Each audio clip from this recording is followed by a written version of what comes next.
I was 17 and living in my car. I did have a job as a bookkeeper. I was able to graduate high school early because I knew I was living in my car. I needed to make money.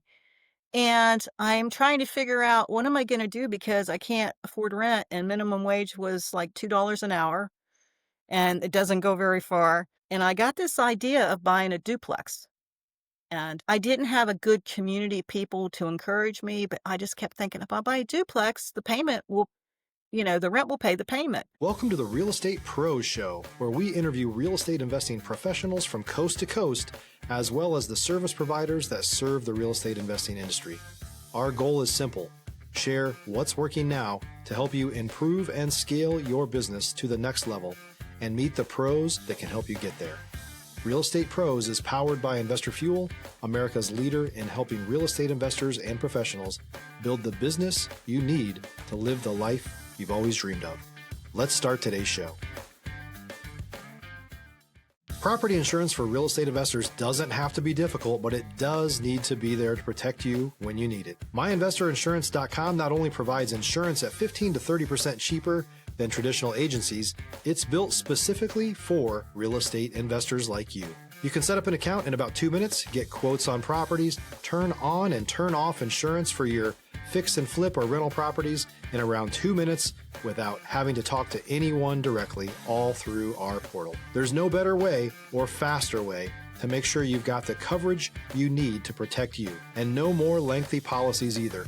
Once you're set up, you're billed monthly and prorated by the day for however long your policy is active. It's powered by MSI, the third largest independent MGA, with 1.5 million customers and more than $1 billion in cumulative premiums written. Get set up today in about 2 minutes at myinvestorinsurance.com/fuel. Welcome back to the Real Estate Pros podcast. I'm Kristen, and I'm here with Marlene Newlon, who is a real estate entrepreneur out of West Virginia. She has so much experience, has so many companies she's, keeping going at the same time. So I'm excited to get into it with her. Thanks for being here, Marlene. Thank you. I hope this is going to be interesting. I know it will. So you have been doing this since 1975. You have a lot of experience in the industry. Can you go back and tell us how you even got into it to begin with? Yeah, I think that's a really good point. I was 17 and living in my car. Wow. I did have a job as a bookkeeper. I was able to graduate high school early because I knew I was living in my car. I needed to make money. And I'm trying to figure out what am I going to do because I can't afford rent and minimum wage was like $2 an hour and it doesn't go very far. And I got this idea of buying a duplex. And I didn't have a good community of people to encourage me, but I just kept thinking if I buy a duplex, the payment will, the rent will pay the payment. And luckily my dad was still alive then and I talked to him about it. He was the only person that encouraged me. And I think you can't listen to people that aren't where you want to be. Right. Because they'll hold you back. That's really important. But he was still alive at the time, and he actually died before the closing. But I did have him to talk to, and he backed me up, and I bought the house. And since I already had 2 years experience at my job, believe it or not, I was able to get a loan. And I had the down payment. That helped too. Absolutely. And then you just kind of went off from there. But I think that's a good point that sometimes it gets confusing because so many people have opinions and their opinion isn't necessarily grounded in something that's useful for you. So it was great that you had your dad on your team with that. So how did you kind of go about and build all these different businesses and get into different aspects of real estate? Stop living on an island and join the #1 mastermind in America for professional real estate investors. Investor Fuel is a community of hundreds of the nation's top investors working together to build stronger businesses and better lives. In addition to the amazing community of real estate investors acting as a board of advisors for one another, Investor Fuel members have access to 100% funding on purchase and repairs for our members only, a health insurance program, and benefits and discounts that more than pays for the membership of most of our members, meaning it's actually costing you money to not be a member of Investor Fuel. If you're looking to scale your business and build a business that allows you to live the life of your dreams, please visit investorfuel.com today and book a call with our team. That's a good story too. With the duplex, I added an apartment downstairs, so I had 3. and I bought some more real estate and I was doing really good. And then I got this great idea to buy a video biz franchise. And you're too young to remember that, but I mortgaged that duplex to get the money to buy this franchise. And I opened up stores doing fantastic and the market just died. And then on top of that, and people don't believe me when I say this, the IRS took all my money out of my checking account, my one and only checking account. I was a sole proprietor. And I was like, but I don't owe this. I can't owe more payroll tax than I had in payroll. But they never did understand what I was saying. They cleaned out my checking account, left me with a toddler and no place to live because they took everything. And I'm like, and so anyhow, I went from being a millionaire at 28 to being like Donald Trump, completely broke because he had the same time period. He went totally broke. And so after that, since I was poor, I was able to go to college for free because I could get financial aid. And I couldn't do that when I was younger because they go on your parents' income to get financial aid. My parents wouldn't help, so I couldn't go to college. But once I got broke, I got a free college education, or almost Right. free. I had $60,000 in loans, but I went to school and got a master's, and I wasn't making any money. Yeah. It's nice to make money. So about 1990, I listened to Charles Gibbons and Carlton Sheets and all the gurus at the time. And the one takeaway I got was buy one house a year for 20 years. And then when you retire, you could sell one house a year for 20 years with a, Mm. 20-year mortgage. And I thought, that's a good idea. So I started looking and looking and looking and didn't find anything. And then all of a sudden, I remember it was July, I found two houses and bought them both. And then it kind of snowballed because after you get your first deal, you can do another one and another one. Then, there's some, like I've had months where I've bought 50 properties and it just, you can, the more you do it, the easier it is. And once you've been completely broke and almost homeless, you, you know what it feels like. And it's not as bad as you think. So you're not as scared. And Right. it makes a big difference. I think that's such an important part because I think fear holds a lot of people back and they don't play the tape all the way through. And it's inspiring to have like your story and how you were so resilient. And yeah, it didn't ruin your life. You were able to pick yourself back up. What was your mindset kind of getting back into real estate when all of that with the video stores happened? Well, in one of the buildings that ended up getting foreclosed upon, I wrote myself a 5-year lease and the bank honored it. So I didn't get homeless and I wrote it's like $200 a month rent and the bank accepted my rent every month. I had a place to live, but 5 years was up. I needed a place to live and a close friend of mine put the mortgage um in her name and let me pay the loan payments and I remarried. And my husband was from South America, and they don't have opportunities there like they have here. And had a master's degree too, so he was highly educated. But he was when we were trying to find a place to go, and at that point, we had two kids. I had my one from my first marriage, and then I had one with him, and he's trying to put us in university housing, and I'm like, we don't live in. Let's buy a house. He's like, you can't do that. Like, sure we can. So anyhow, we bought a house down the street. And my friend put the mortgage in her name, and then he's just like so many opportunities in the United States. He wanted to work all the time. He just work, work, work. Plus he's teaching it at the university and he's doing all these other jobs. And I said, well, we could go back into the real estate business, but you do get calls at 3 a.m. occasionally. He goes, that's fine. I don't care. That, I'd much rather get a call at 3 o'clock in the morning than all these other ways that you can make money. And he was doing everything. I mean, he was mowing grass. He was cutting firewood. He was anything you could think of to make money. He's just so enthusiastic to be in the United States with all the opportunities. He would go do research and bring it to me to read and like explain it to him. Of course, he was just learning English at the time, like the slang English, the real English. He knew the book English, but not the other kind of English. Yeah. If you're looking for consistent, high-quality leads, look no further than Investor Machine. Investor Machine isn't just another agency, it's the most sophisticated, data-driven lead generation company on the planet for real estate investors, and serves the role of being not just a lead generator for your business, but a marketing partner that is helping you achieve your goals along the way. Go to investormachine.com to learn more and schedule a call with our team today.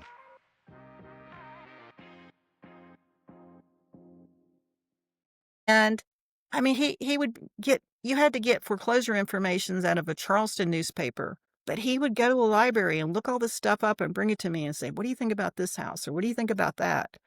And, he believed me, he was like my biggest cheerleader, and together we just started buying houses, and he didn't mind the calls, and it just snowballed. It Yeah. just really did. Wow. And then you were able to kind of expand and diversify within real estate, which is so impressive. Talk about some of the other facets you've done, like property management, development. Talk about everything you've kind of done in this industry. Well, I was at a real estate seminar in another part of the state, and I met someone that wanted to do real estate but wasn't sure how to do it, and we ended up becoming partners, and we still have, a business together, and he filed bankruptcy somewhere along the way and lost everything he had, but he still had the investment with me, so now he's getting a check every month. He's getting his investment back. And, had nothing, and he did it when he was older because he had retired. He had to end up going back to work because he lost all his money. And he was going to seminars and buying things and that he didn't really understand. And at the time, and he's really smart. He's like a super genius. And he bought houses in Vegas. And I know you're kind of young to remember this. And he bought houses in Arizona. And, the market dropped, it changed, and he lost everything, like everything, had to go back to work, but yet our business was still going. It didn't have any cash at the time, but now it's making cash, so he's getting money. So that was interesting, and it came from going to a real estate seminar and meeting. And then, we went to some seminars about tax sales, and at first I said, "I will never make money off the backs of a poor person that can't pay their taxes." I said, "I just won't do that." But then when I realized is a lot of times they're houses that people don't want or vacant lots. The kids are in California, the property's here, they don't want to be bothered with it. You can't get a loan on it because the house is in too bad a shape, so nobody wants it. It sits empty. It becomes a blight on the neighborhood. Well, by me going in and buying it on a tax sale and bringing it back into operation, I'm doing people a favor. And it helps the community. It makes everything look good. Even if I buy a vacant lot and I keep it mowed, I am helping the community from not having that blight. So I got a different attitude, and we did a lot of them for a while, and we kind of stopped. The last couple years, we're doing a little more. The laws are changing in West Virginia now. You don't get interest anymore. It used to be you got 10% interest if the person redeemed. Now you don't get anything. So you got to think about it a lot harder because you have a lot of money tied up. And things can go wrong. One time somebody did something wrong and I lost $20,000 and took me about a year to get over that one. But you can't let that hold you back because there's so many hurdles. And like I said, it's like playing Monopoly for real. You pull a chance card, you don't know what it's going to say, and you can't let it stop you. You got to keep going. Yeah, and it's so interesting, you've had such a long career in real estate where there's been so many changes in technology and even just business types that you've seen, like with the videos, and with the market up and down. I'm sure, you're definitely seem like somebody who weathers the storm through good markets, bad markets. What's your perception on where we're at right now? Well, West Virginia is different than most other places. And I listen to a lot of people in the real estate market and uh, read a lot of books like Rich Dad, Poor Dad and things like that, or even Donald Trump's books I've read. It's not the same here. There's opportunities around all the time. I would not go to Vegas or Arizona and buy property though. And one of the real estate gurus I listened to said, don't buy anything more than 50 miles away from where you live. I think that's a good rule. Yeah. You need to be able to lay eyes on it. I see people buy stuff on eBay and then they relist it on eBay and they'll go, oh, the pictures look good, but you can't rent it or it doesn't meet codes. Well, I have people call me all the time because our office is New Ray Realty, and they'll call and they'll say, hey, I'm in New York or California and I bought this or bought that and I want somebody to manage it. And you go look at it and you're like, you can't manage that. It's too bad. Yeah. And there are a lot of codes and regulations and licenses you have to have now that you didn't have in 1975. You have a state license, you have a city license. Then you have special taxes you have to pay, and that all varies. I have another business in Pennsylvania too. The laws are so different there. Like, I don't really want to learn any other states right now. It's Right. too much. Yeah, I so can I see actually, yeah. I have a CPA there that handles a lot of stuff. Here I do most of the taxes and everything myself because I stay on top of it. But I don't Yeah. want to learn any more new laws. I'm done. If you're a new or newer real estate investor looking to launch or grow your real estate investing business, please check out Investor Fuel Club. It's a coaching community, but unlike anything you've ever seen before. And you can actually partner with members of our mastermind from coast to coast on deals right in your market. There's no better opportunity to build a consistent business than to literally partner with pros to help you avoid costly mistakes, avoid the need for capital to do deals, and help you eliminate your fears as you're starting your business. Learn more about Investor Fuel Club at investorfuel.com/club. It's a lot to keep track of, and especially with It the is. changes and staying on top of that, you really have to stay alert. You can't just be passive because then you'll probably run into a lot of mistakes. Well, and a lot of times I'll talk to someone, I'll say, well, you can't really do that because you got to check this, this, and this, and I'll argue with you. And I'm like, Yeah. why are you arguing with me? I'm Yeah. just trying to help you. You can't do that. That's not legal. And it's hard because, there's not that many people here. There's more. I'm in Grafton right now. I mean, I still have real estate in Morgantown, and I'm from Morgantown. You have a lot more developers in Morgantown, a lot more competition in Morgantown. But you try to explain something to someone and they fight you on it. And I'm just telling you, you can't do that, or this is the way it's done, or maybe you should check that. But people that buy real estate in West Virginia from out of state, you have to have inspections and you have to have smoke detectors and carbon monoxide detectors and fire extinguishers. And there's so many things. Your grass has to be not more than so many inches or you'll get fined. And in West Virginia, they will take your driver's license if you don't mow your grass. I mean, there's a lot of things you need to know. And they'll buy property and rent it and not follow the regulations that I have to follow. And that's kind of upsetting, you know. Yeah. And then when you try to tell someone you can't do that, they argue. Right. Well, I don't make the laws. I just follow them. Yeah, it does get confusing because there's a lot of information being thrown out. And I do feel like it's kind of hard to stay educated in this day and age because there's so many ways to get information. So that's a really interesting point. I want to shift gears kind of because we're getting a little bit towards the end. I want to talk about, I know that you have a passion where you really want to help senior citizens on fixed income buy homes. And I would love for you to talk a little bit more about that. We have a lot of tenants that, have low incomes. I mean, even low for West Virginia, but, people that live on $1,000 or less a month, and they're trying to pay rent out of that. Well, there was a HUD program actually where they wanted to start taking the HUD payment, and instead of paying rent, they were going to pay the senior citizens house payment. Now, I don't know what's happening with all that because of the government changes, but if that would come through, my idea was that the tiny homes would be great because you have to get it so that their payment can't be more than 30% of their income. And, even with the HUD money, there's still insurance and all these other things that you got to think about that they got to have. And I'm not sure they've even thought about all these programs because sometimes your homeowner's insurance can be almost as much now as your house payment. I mean, it can get really high. And people don't think they buy a house in a flood zone. And I did that, bought a cheap house, and I paid way more for flood insurance than I paid for anything else. And I had to have it because I had a bank loan. So those are the things you have to think about when you're trying to see what could a senior citizen afford. And it can't be something with a loft because most of them can't do steps. So it's got to be more or less handicap accessible and meet their needs and be at a payment that they can afford. So that's what we're working on right now. And I mentioned to you earlier, you also have to think about if it's a tiny home, they're still going to want to have Christmas dinner with their families. So where are they going to have that? So you're going to have a community room. And you don't want them to have a lawnmower because where are they going to keep it? So how do we get the grass mowed?